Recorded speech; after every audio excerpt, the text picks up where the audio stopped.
Hi, Danielle, and a belated welcome to GRA 220. This will be some video feedback for you on the print ad, the first draft of it.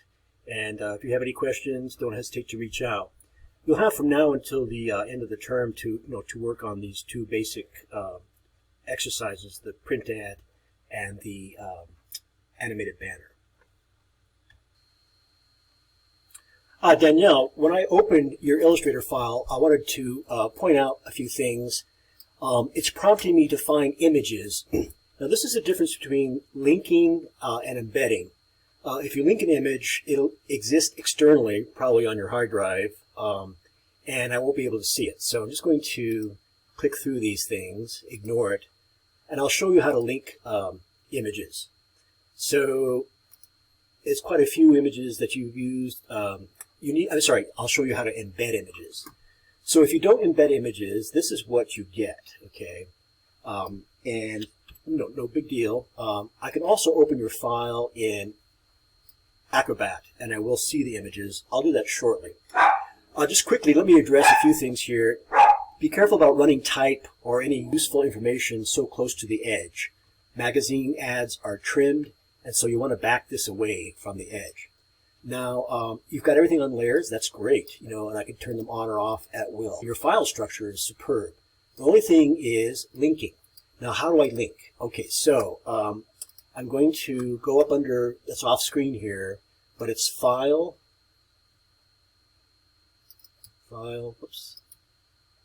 Place.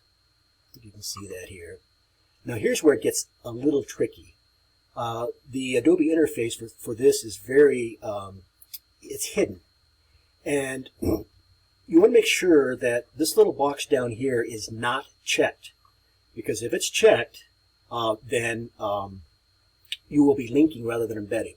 So let me just arbitrarily place something here. It has nothing to do with, I hope you can see this. Anyway, so I've selected a file, it's a JPEG. I'm going to hit place and make sure that this is not linked. And once I do that, I can just place it here. This is that funny Demi Moore cover. A student had used it as an example of plagiarism.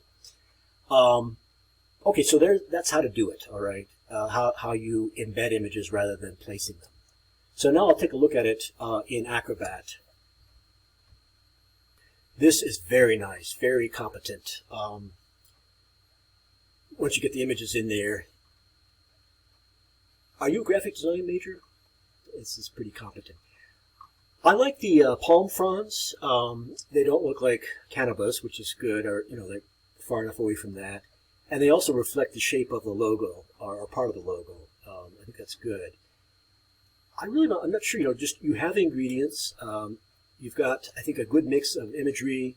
There's an outdoor shot to provide context. And then you have some spa products, presumably.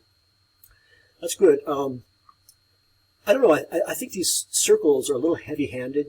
Maybe try it without the borders. Just let the edge of the photograph and the contrast between that and whatever's in the background define it.